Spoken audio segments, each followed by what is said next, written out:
इस पर इसकी पिक्यूलियर करेक्टर ये है कि इनकी बॉडी में न्यूमरस पोर होते हैं, बहुत ज़्यादा पोर होते हैं। वाटर इनमें इतना एब्जॉर्ब हो जाता है, वाटर एब्जॉर्ब करने की कैपेसिटी बहुत अच्छी होती है। Okay, any question, any doubt? This is cockroach belongs to the phylum arthropoda. जितने भी बेटा इंसेक्ट्स हैं मोस्टली सभी आर्थ्रोपोडा फाइलम से बिलोंग करते हैं।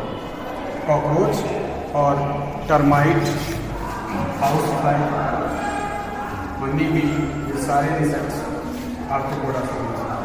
दिस इज डॉग फिश, इसको हम स्कॉलेडॉन लेंगे। स्कॉलेडॉन डॉग फिश डायसेक्शन में मोस्टली यही यूज़ की जाती है, स्कॉलेडॉन। ये भी प्रैक्टिकल करते हैं इसका, तो उसमें डॉग फिश का ही इस्तेमाल किया जाता है।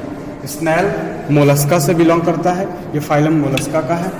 स्नैल, इसको एप्पल स्नैल है, पॉन्ड स्नैल है, ये सब जो है ये फाइलम मोलस्का इसके हैं।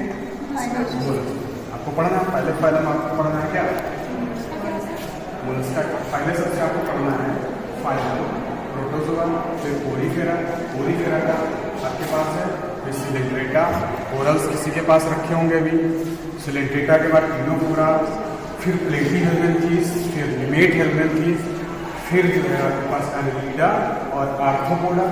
इंसेक्ट्स मिलेंगे क्लास इंसेक्टा से, और आर्थ्रोपोडा के बाद मोलस्का। इनकी बॉडी बहुत सॉफ्ट होती है बेटा, और कुछ ऐसे होते हैं जिनके ऊपर क्या होता है हार्ड कवरिंग होती है मोलस्का। आपने देखा होगा एप्पल स्नैल, इसके पास है पाइला, ये मोलस्का का, इसके ऊपर एक हार्ड सेल की कवरिंग है, और ये भी उसी से बिलोंग करता है। इसको हम स्क्विड कहते हैं। क्या कहते हैं? स्क्विड, पाइला, स्क्विड, पाइला और यूनियो, एक सीप, किसी के पास होगी सीप, यूनियो, ये भी मोलस्का से बिलोंग करता है। ये बाइवर्डिया अलग अलग क्लासेस हैं। ये आपका सिल्क, और ये भी मैंने बताया आपको आर्थ्रोपोडा कहाँ मिलेगा? आर्थ्रोपोडा में। ग्रासोफा कहाँ मिलेगा आपको? आर्थ्रोपोडा में ज्वाइंटेड अपेंडेजेस, मतलब उसके जो लेग्स होते हैं, या जो कह सकते हैं उनके अपेंडेजेस,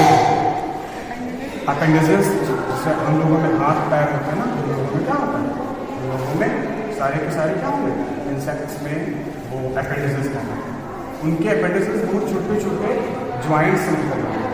आर्थ्रोस का मतलब होता है ज्वाइंटेड, और पोडास का मतलब अपेंडेजेस या पैर। क्या होगा? आर्थ्रोस मतलब ज्वाइंटेड। इनकी जो बॉडी होगी वो कैसी होगी? बहुत छोटे छोटे जो है अपेंडेजेस से जुड़ रही है। देखो आप देखिए इसके जो तो कितने कितने छोटे छोटे इसमें क्या है? ज्वाइंट्स है कि नहीं? ज्वाइंट्स, ज्वाइंट से मिलकर के ये इसके अपेंडेजेस बने हुए होते हैं, इसीलिए इसको बोलते हैं हम लोग आर्थ्रोपोडा। ठीक है, ये है बीटक, ये भी फाइलम आर्थ्रोपोडा का है। ये आपको मैंने बताया मोलस्का से बिलोंग करता है। इनकी बॉडी बहुत सॉफ्ट होगी, इनके ऊपर हाँ ये हार्ड है, इसके ऊपर सेल का सिक्रेशन होता है, इसके अंदर कैविटी है, मेंटल कैविटी है, फिर इसके अंदर विसरल आर्गन है, जो भी इसके आर्गन है वो इसके अंदर इंक्लूड है। आप समझ गए? ये आपको वहाँ मिलेगा जो है पॉन्ड्स जो है नदी में ये एनेलिडा का आर्थ्रोपोडा जो है एनेलिडा, फाइलम एनेलिडा से बिलोंग करता है, फाइलम एनेलिडा। और इसकी बॉडी तो आपको पता है कैसी होती है? सिलेंड्रिकल होगी, सॉफ्ट होगी। ये बेटा देखो आपको बहुत कोरल्स जो है समुद्रों में इतने बड़े बड़े इनके जो है बल्क, पूरा का पूरा बल्क फॉर्म में होंगे। ये ऊपर जो दिख रहा है आपको वाइट, ये सब बेटा सिक्रीशन है, कैल्शियम कार्बोनेट का क्या है ये सिक्रीशन है। सिक्रीशन करके पूरा का पूरा कोरल रीफ बना देते हैं। क्या बना देते हैं? Coral reefs. सिलेंट्रेटा के मेंबर्स, जैसे आपको मैंने बताया कि क्या करते हैं, सिलेंट्रेटा के मेंबर्स अपने चारों तरफ क्या करेंगे, कुछ सिक्रीशन कर लेते हैं इस कैल्शियम कार्बोनेट, और उसी के अंदर ये हैबिचुअल रहते हैं। पूरा का पूरा एरिया समुद्र में पूरा का पूरा बहुत बड़ा एरिया कवर कर लेते हैं कोरल रीफ। इसका एक बहुत अच्छा एग्जाम्पल है बेटा great barrier reef. Great barrier reef coral reefs है, क्या कहते हैं?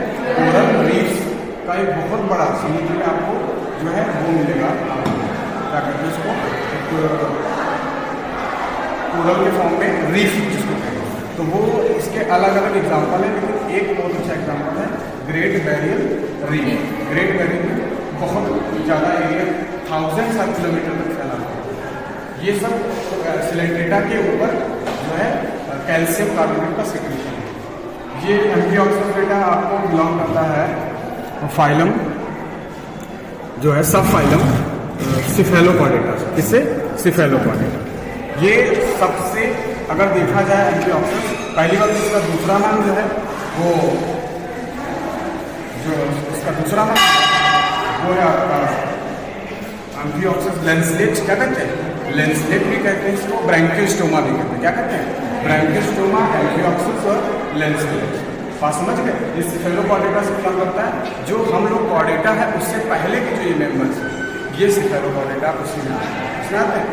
ये प्रोटोपॉडेट कैसे हैं? पॉडेट जो मैमल्स हैं, जो रेप्टाइल्स हैं, बर्ड है, ये सब क्या है? पॉडेट में आते हैं।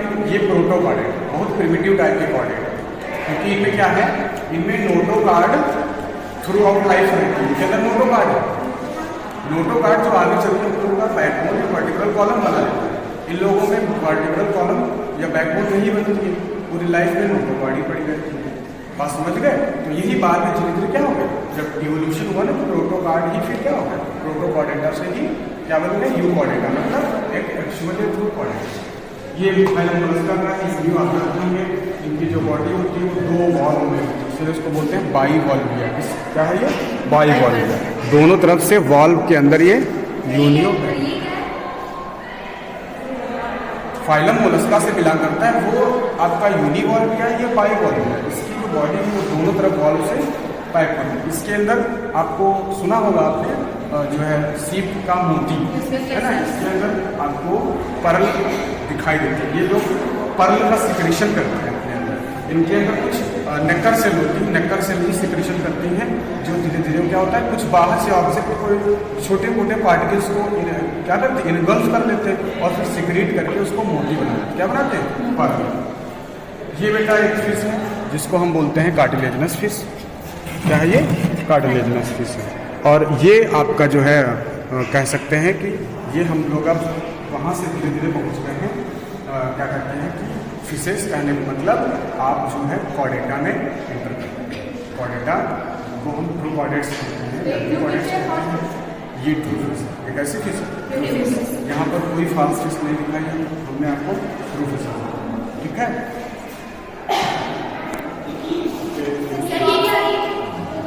ये डाइसेक्शन बॉक्स है। जब हम लोग कोई डाइसेक्शन करते हैं, किसी भी डाइसेक्शन करते हैं, जब किसी भी फिश का या हम लोग रैट का जब क्या करते हैं लोग डाइसेक्शन मतलब काटते हैं, कोई भी हम क्या करते हैं, कोई भी उनके पर्टिकुलर सिस्टम को क्या करते हैं, एग्जामिन करते हैं। जैसे हमको उनका डाइजेस्टिव सिस्टम देखना है, नर्वस सिस्टम में देखना है, कोई नर्व्स देखनी है, तब क्या करते हैं, इसका हम इस्तेमाल करते हैं। इसमें आपको अलग अलग चीज़ें मिलेंगी, जैसे कि ये क्या हो गई, ये आपका क्या है, ये एक ऐसी सूचर है, ये सूचर है और इसमें जो है ब्लेड है, ये क्लिप है। बहुत सी नर्व्स को हमें क्या होता है, कभी कभी डाइसेक्शन में नर्व्स को उसको जो है निकालने के लिए आसपास की मसल्स को हटाना पड़ता है, तो हम इनका इस्तेमाल करते हैं। बात समझ गए? बाकी इसमें बहुत ज़्यादा जो है फाइन, ये मैग्नीफाइंग ग्लास है, मैग्नीफाइंग लेंस इसको बोलते हैं, मैग्नीफाइंग लेंस है। बात समझ गए? और ये सब वो कभी कभी हम लोगों को जो डाइसेक्शन के बाद फिर से जो होता है ना, क्या कहते हैं उसको, जी जी जी, तो डाइसेक्शन के बाद फिर से क्या करते हैं, क्या करते हैं, टाँकी लगाते हैं, टाँकी लगा के सील करके काटते हैं। और समझ गए? This is microscope. हैंडलिंग के लिए हम क्या होते हैं, आपको मैंने 2-4 बातें बता चुकी हैं हैंडलिंग के लिए। यहाँ पर आईपीस लेंस लगा होता है, यहाँ पर ये जो है 45 और 10 दो टाइप के लेंस लगाए गए हैं। तो मोस्टली 10 और 10 का इस्तेमाल करके 100 टाइम्स मैग्नीफाई करके हम लोग कोई भी जो है नॉर्मल से स्लाइड का क्या कर सकते हैं, मैग्नीफाइंग व्यू देख सकते हैं। बात समझ गए?